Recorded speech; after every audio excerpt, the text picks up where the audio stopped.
Good morning. We are joined this morning by Elisabeth Raffauf. She is the author of When Will There Finally Be Peace? Answers and Questions About War, Violence, Refugees, and Reconciliation. She's joining us this morning to discuss her book. We're going to have some questions and answers from her directly on multiple topics that stem from how the book came about to how can we help children in a time of fear in the world. So good morning, Elisabeth. Thank you for joining us.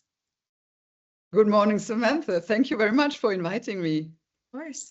So I just want to, go right into it and start. So how did the idea for this book come to you? I work for the children's program of a major radio and a television station. And when the war in Ukraine started, we got many questions from children about the war. For example, like, why do people kill other people? Or are soldiers afraid too? And so we realized they needed answers. And so did my publisher. Mhm. And the book contains only questions real children asked. Yeah. And that's so great to just have that real sense of children and what they're curious about. I mean, everybody knows children are curious about everything, but to have these real deep, interesting, and sometimes scary questions asked by them, but providing those answers is so wonderful. And one of the great things about this book, that you address those. And so, from that, how did that translate into coming to talk to the children who had fled their countries? Yeah, we had a family from Ukraine as guests in our house. And the woman was a teacher.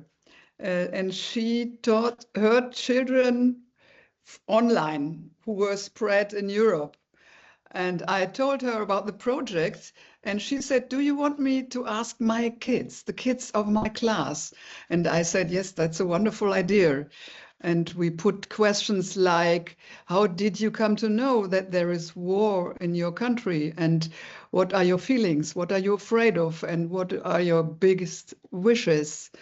And so she talked to her children, the children of her class, and this was really very touching. She said, it was incredible. These kids were never asked about their feelings. They just could walk with their parents, but nobody asked, how are you? And so it was really touching. And we thought these answers were very, very important for the book.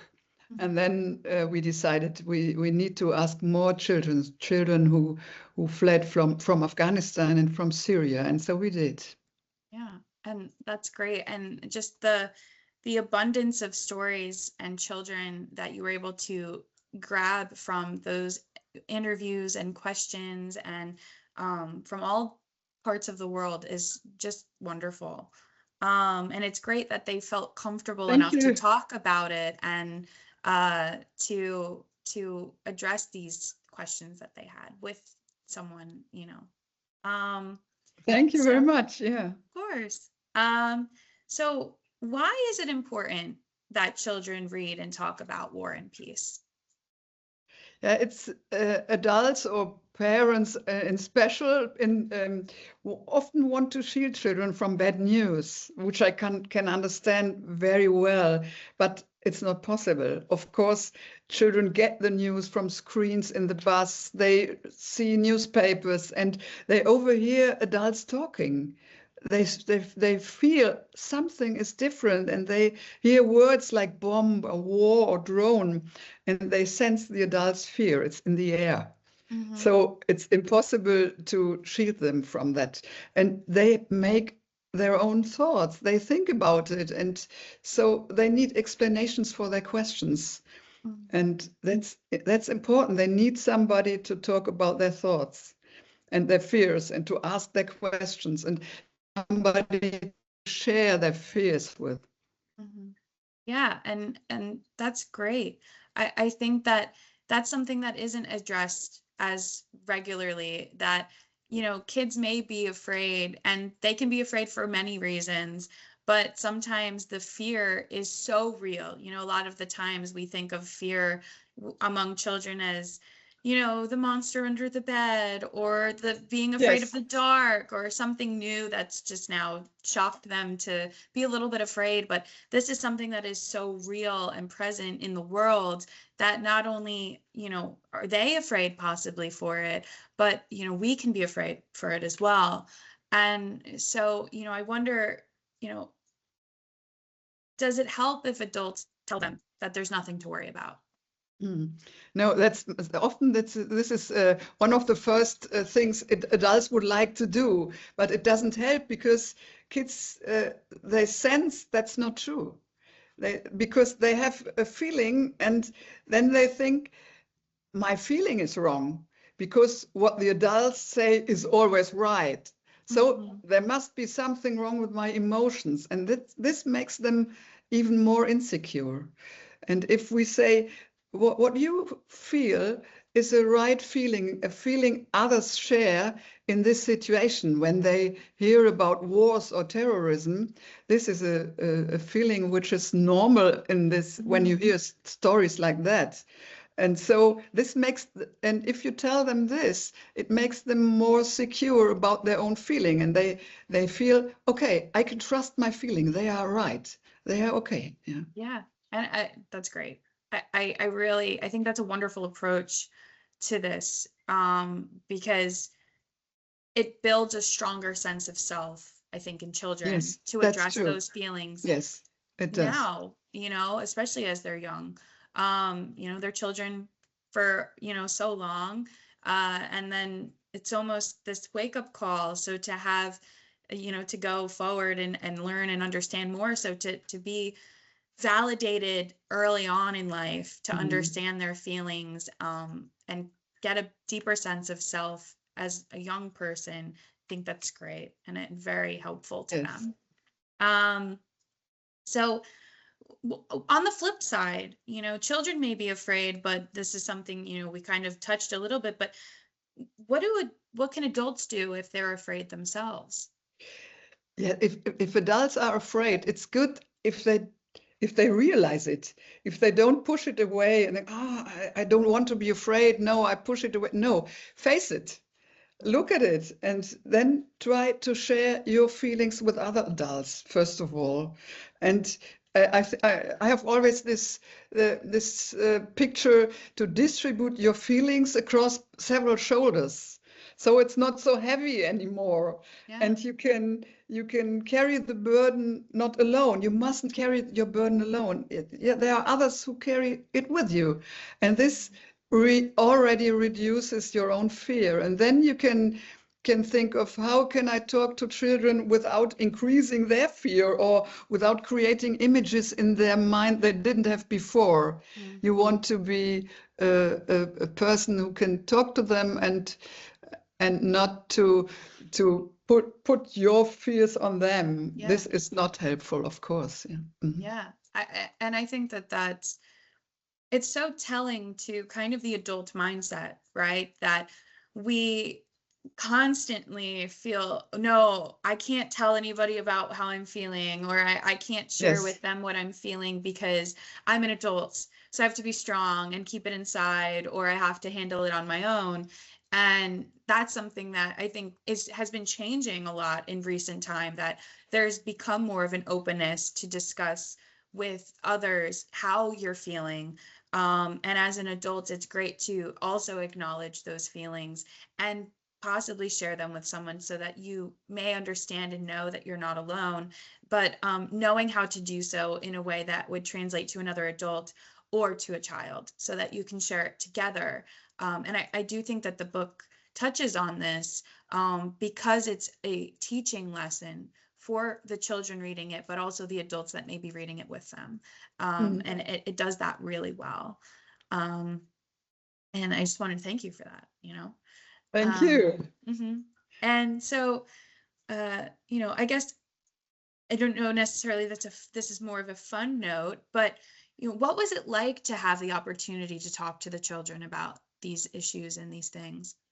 Yeah, it was very touching because after the interviews, I mean, first of all, you need an atmosphere where you can trust each other, and which was I was helped by other adults who knew these kids very well and Mhm. who sort of built a bridge for me to them.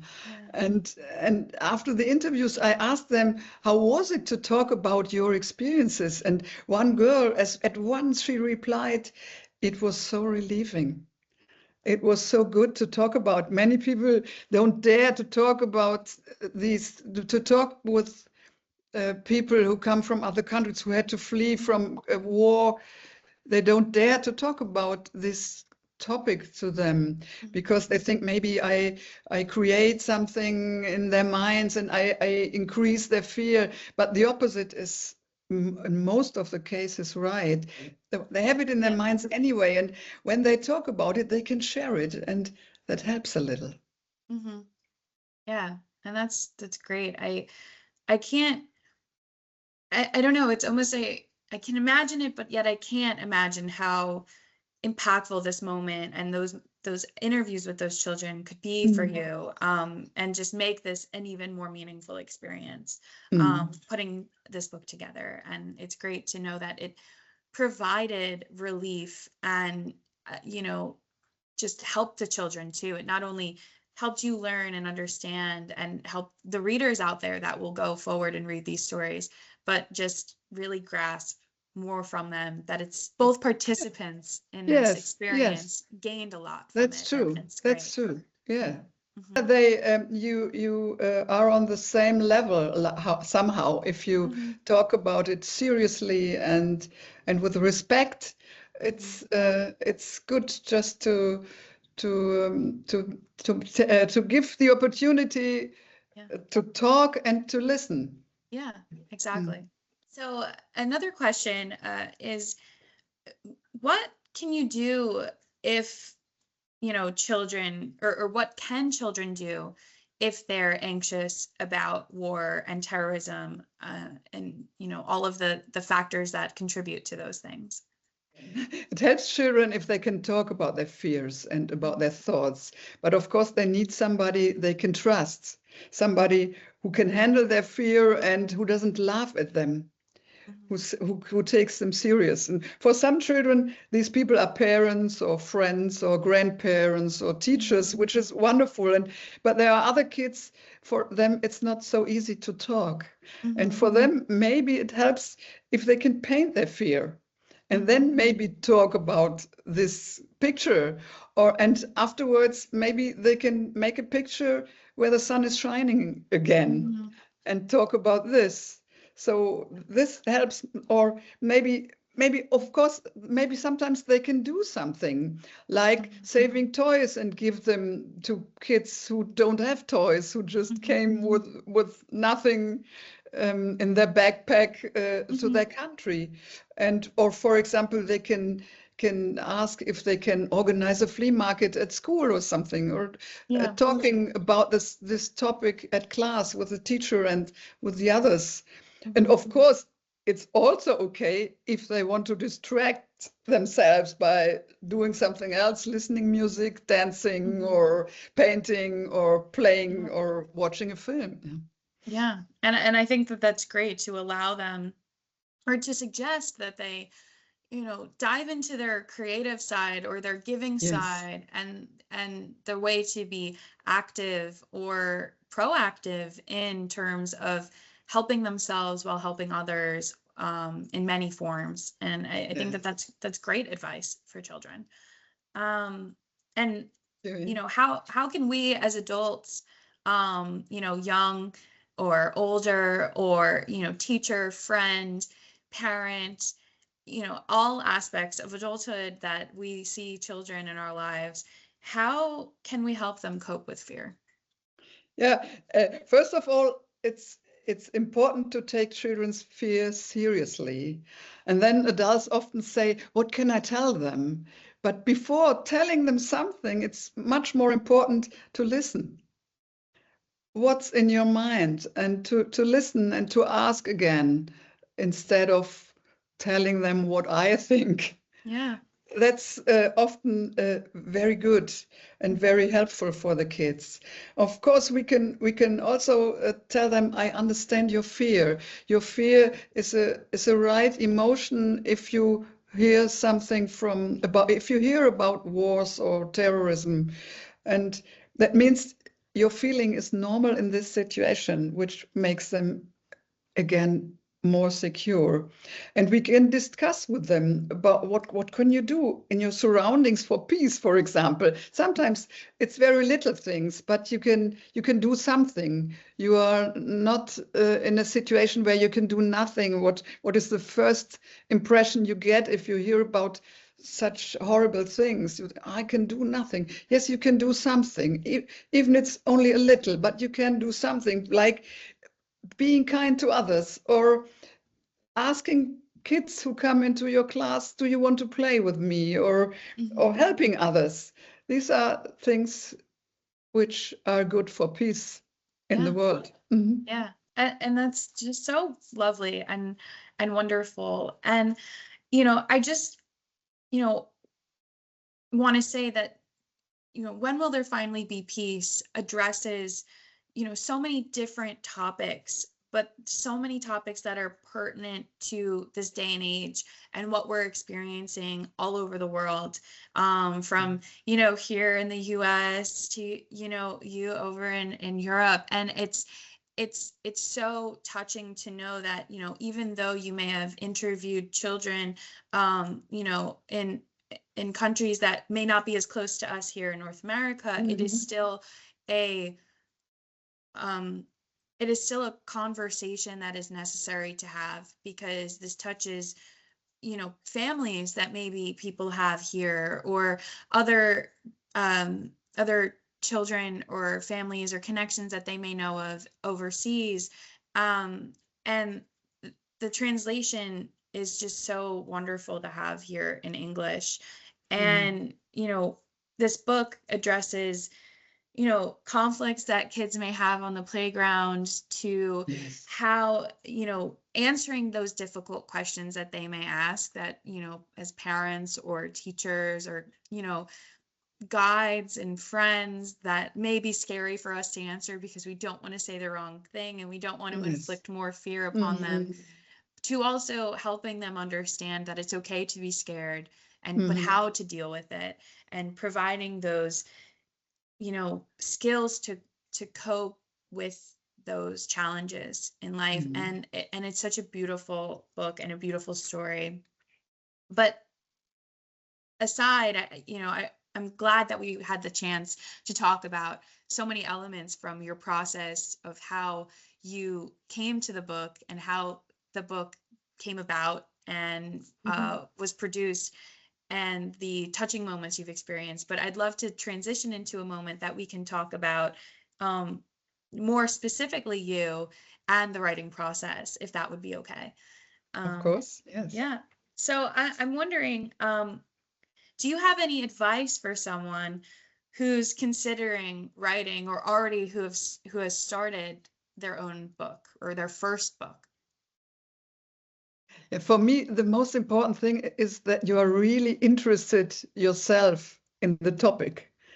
That you have the feeling you yourself you want to learn more about it. Mm-hmm. And if you're writing for kids, then it's very important to talk to them, to ask them what they have in mind, and it's very important to just to try to walk in their shoes, Mm-hmm. to understand their point of view and Yeah. their perspective. Yeah. That's great. And I think that's a perfect piece of advice for someone, going down that route, to write something for them, is to understand them as you're Hmm. writing it. And Hmm. that's great. And you clearly did that while writing this book. Yes. And I'm curious to know, who are your biggest inspirations in life, and maybe why? Kids. Because their thoughts are often so surprising and Mhm. so very different from those of adults. They are often much closer to their feelings and more down to earth, I think, Yeah. at the same time. For example, I talk to kids about their fears, and I ask them, what do you do if you are afraid of something? And one boy said, I think of penguins. Oh, okay. And I thought, Yeah. it's a wonderful idea. I would have never had this idea. Yeah. And so it's nice. Good idea. Yeah. Good Yeah. advice for other kids. Yeah. And for adults, maybe. Yeah. Yes. I may start to think of penguins now myself. Yes. It's a great piece of advice. It really Yes. is just something so different that you wouldn't think to help you in a time of need, but it could work, and if Yes. it works for them, hey, who's to say it doesn't work It's for great. us too? Yes. Yeah, that's great. Um, so I'm not sure if you can share, but do you have any new projects in the works that you can Yes. talk about? There are several projects. One project I'm thinking of for a long time now is I would like to do something about respect, Mm, because it's a big issue in society, and of course then it's a big issue in education as well, and for mhm, kids. And I would like to do something. I don't know yet how I will do it, mhm, but I will do it, I think. Or yeah, another topic which is interesting is, I think, the need to be part of something, part of a group or a project or something like mhm, that. Or another big topic, is a very big topic, is mental health. yes, And for kids or little older kids, about loneliness mhm, or things like that. That's a big topic, and I would like to do something about that, and my publishers as well. yeah. But we will see. Yeah, it's not done yet. There's only ideas Yeah, in our heads. Yeah. Mm. course. But you've handled this book with such grace that I'm sure any other topic you address will be done such justice and Thank you done very so much. well. Yeah, of Thanks a lot. course. And okay, I guess just a little bit of a wrap up, but is there something, fun or unique you would want your readers to know about you? Yes, I thought of this question, and for me, it helps me to have a dream of what I would like to do. For example, like I would like to write a book Hmm. and to find my own way. And I had, when I finished school, I had the dream of studying psychology. Hmm. I wanted to understand what our soul is like. That was my idea or my intention. But I had a big problem. I wasn't good at school. Hmm. And if you want to study psychology in Germany, you need Hmm. really, really good grades. Yeah. I didn't have good grades. I had no interests, or I had other interests during my school time Hmm. than solving maths problems or Yeah. learning French vocabulary. That was not so interesting for me by that time. Hmm. And so I had a big problem. You had to apply through a central office in Germany for a place to study psychology, and they didn't. I didn't get there, and so I started studying philosophy and politics. And after 2 years, I thought I try again, and I take another path. I don't apply by this central office. I apply at every university in Germany, Hmm. which were a lot. Yeah. And surprise, one wrote me back, "We have a place for you." And so my experience is, try again. Don't give up after the first or second try. Just try again, and Hmm. you will get somewhere where you. Yeah, that was a really wonderful wonderful situation, or wonderful, wie heißt es? It was great. Yeah. That was, Yeah. it was wonderful, and I really it was wonderful to study psychology and to Mhm. see the world in a really bigger from bigger perspective, or Yeah. from many other perspectives. Yeah. Yeah. Well, that's a great, anecdote just to hear, your perseverance for what you wanted and the dream that you had. So thank you for sharing Yes. that with us.